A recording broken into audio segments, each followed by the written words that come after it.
When I was a kid, the disaster we worried about most was a nuclear war.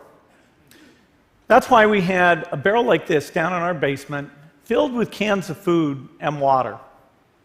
When the nuclear attack came, we were supposed to go downstairs, hunker down, and eat out of that barrel. Today, the greatest risk of global catastrophe doesn't look like this. Instead, it looks like this. If anything kills over 10 million people in the next few decades, it's most likely to be a highly infectious virus rather than a war. Not missiles, but microbes. Now, part of the reason for this is that we have invested a huge amount in nuclear deterrence, but we've actually invested very little in a system to stop an epidemic. We're not ready for the next epidemic. Let's look at Ebola. I'm sure all of you read about it in the newspaper. Lots of tough challenges. I followed it carefully through the case analysis tools we use to track polio eradication. And as you look at what went on, the problem wasn't that there was a system that didn't work well enough. The problem was that we didn't have a system at all. In fact, there are some pretty obvious key missing pieces. We didn't have a group of epidemiologists ready to go who would have gone, seen what the disease was, see how far it had spread. The case reports came in on paper. It was very delayed before they were put online, and they were extremely inaccurate. We didn't have a medical team ready to go. We didn't have a way of preparing people. Now, Médecins Sans Frontières did a great job orchestrating volunteers, but even so, we were far slower than we should have been getting the thousands of workers into these countries. And a large epidemic would require us to have hundreds of thousands of workers. There was no one there to look at treatment approaches, no one to look at the diagnostics, no one to figure out what tools should be used. As an example, we could have taken the blood of survivors, processed it, and put that plasma back in people to protect them. But that was never tried. So there was a lot that was missing, and these things are really a global failure. The WHO is funded to monitor epidemics, but not to do these things I talked about.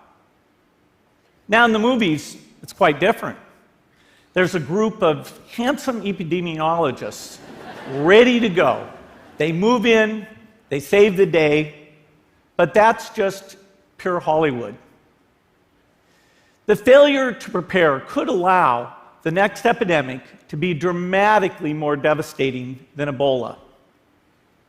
Let's look at the progression of Ebola over this year. About 10,000 people died, and nearly all were in the 3 West African countries. There's 3 reasons why it didn't spread more.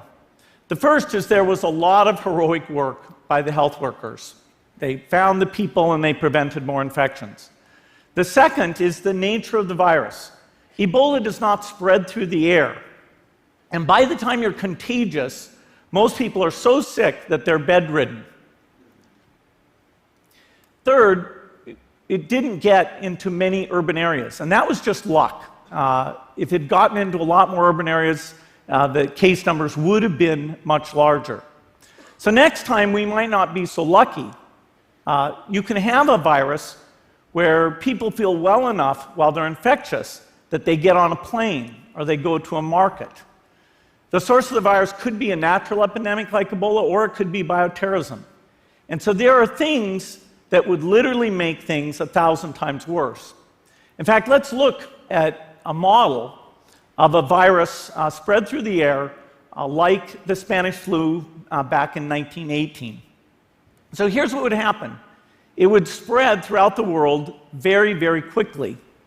And you can see there's over 30 million people die from that epidemic. So this is a serious problem. We should be concerned. But in fact, we can build a really good response system. We have the benefits of all the science and technology that we talk about here. We've got cell phones to get information from the public and get information out to them. We have satellite maps where we can see where people are and where they're moving. We have advances in biology that should dramatically change the turnaround time to look at a pathogen and be able to make drugs and vaccines that fit for that pathogen. So we can have tools, but those tools need to be put into an overall global health system, and we need preparedness. The best lessons, I think, on how to get prepared are, again, what we do for war. For soldiers, we have full-time waiting to go. We have reserves that can scale us up to large numbers. NATO has a mobile unit that can deploy very rapidly. NATO does a lot of war games to check, are people well-trained? Do they understand about fuel and logistics and the same radio frequencies? So they are absolutely ready to go. So those are the kinds of things we need to deal with an epidemic. What are the key pieces? First is we need strong health systems in poor countries. That's where mothers can give birth safely, kids can get all their vaccines, but also where we'll see the outbreak very early on. We need a medical reserve corps, lots of people who've got the training and background who are ready to go with the expertise. And then we need to pair those medical people with the military, taking advantage of the military's ability to move fast, do logistics, and secure areas.